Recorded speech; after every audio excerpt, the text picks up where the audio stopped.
नरयावली विधानसभा के ग्राम ग्वारीपुरा कोड़ाली में खनन माफियाओं के द्वारा आदिवासी समुदाय के शमशान की जमीन पर अतिक्रमण और अवैध उत्खनन करने का मामला तूल पकड़ता जा रहा है। वही मामले को लेकर मध्य प्रदेश कांग्रेस कमेटी के कार्यकारिणी अध्यक्ष सुरेंद्र चौधरी सहित कांग्रेसी नेता ग्राम ग्वारीपुरा पहुंचे, जहां आदिवासी परिवारों से मुलाकात कर मामले की जानकारी ली गई, जिसमें ग्राम के आदिवासी परिवारों ने बताया कि हम और हमारे परिवार वर्षों से यहाँ रह रहे हैं।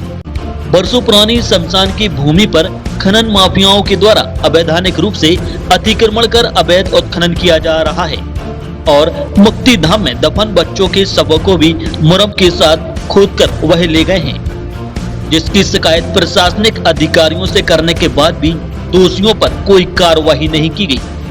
यहाँ पे जो हो गया कि शमशान भूमि नहीं बची हम लोगों को, कहीं से उनकी ली थी, कहीं तक उनने खुद ही लिया।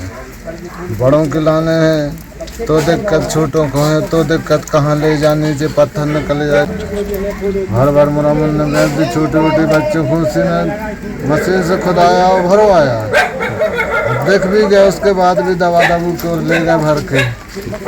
यहाँ ये जो मुरम खोदी जाती है, सब जहाँ शमशान घाट है उनकी बाडी तक खोद के वहाँ में की जाती है, और जहाँ भी कोई घर भी बने हैं वहाँ भी मशीन मतलब मकान के लिए कोई जगह रास्ता नहीं है। शमशान की भी और छः कमरा का मकान भी बना हुआ, सब की बिल्कुल सब खुद की बिक चुकी यहाँ पे। वहीं पूर्व मंत्री सुरेंद्र चौधरी ने मौके से ही एसडीएम और प्रशासनिक अधिकारियों से दूरभाष पर मामले को लेकर चर्चा की।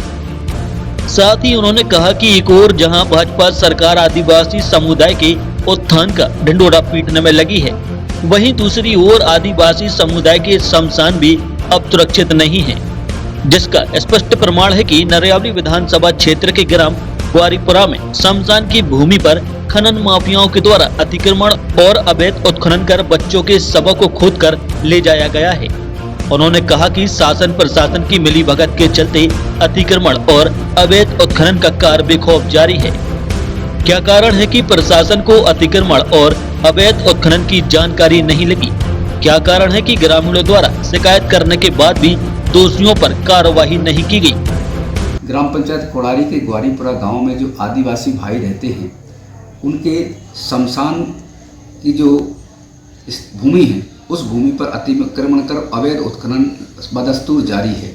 इतना ही नहीं, बड़े ही दुखद बात है कि वहाँ जो छोटे छोटे शिशु थे, उनके जो शव शमशान में थे, कब्र में थे, उन सबको भी उखाड़ कर फेंका गया है। ये बड़ी ही बेहद अमानवीय घटना है। इन सारी घटनाओं से यह प्रतीत होता है कि राज्य की सरकार के मुख्यमंत्री जहां एक और हमारे आदिवासियों को की लगातार विकास की, उनके उत्थान की दुहाई देते हैं, लेकिन ज़मीनी सच्चाई क्या है, यह ग्वारीपुरा की घटना अपने आप में प्रस्तुत करती है। मैं राज्य के मुख्यमंत्री से मांग करता हूं कि इस तरीके से सारी घटना में आपकी प्रशासनिक व्यवस्था का दोष है। पूरा प्रशासनिक अमला वहां पर मूक दर्शक बना हुआ है। आज दिनक तक महीनों से चले आ रहे अतिक्रमण उत्खनन पर आज तक कोई कार्रवाई नहीं की। इस कारण उनके हौसले बुलंद होने की स्थिति यहाँ तक आ गई कि अब उन्होंने शमशान घाट पर, शमशान की भूमि पर भी कब्जा जमा लिया है। आज वहाँ के आदिवासी तमाम सारी बुनियादी समस्याओं से परेशान हैं। इसके बाद देखने वाला कोई नहीं है। कांग्रेस पार्टी इस पूरे घटनाक्रम की घोर निंदा करती है और मांग करती है ऐसे दोषी अधिकारी कर्मचारियों पर कार्रवाई होना चाहिए, वहाँ शमशान की व्यवस्था होना चाहिए, वहाँ शेड की व्यवस्था होना चाहिए और अन्य बुनियादी समस्या जो ज़रूरतें हैं, रोड है, पानी है, अन्य सारी सुविधाएं उन आदिवासी भाइयों को मिलना चाहिए। अगर समय रहते प्रशासन ने और शासन ने ये व्यवस्था नहीं की तो कांग्रेस पार्टी मजबूर होकर आंदोलन पर उतरेगी।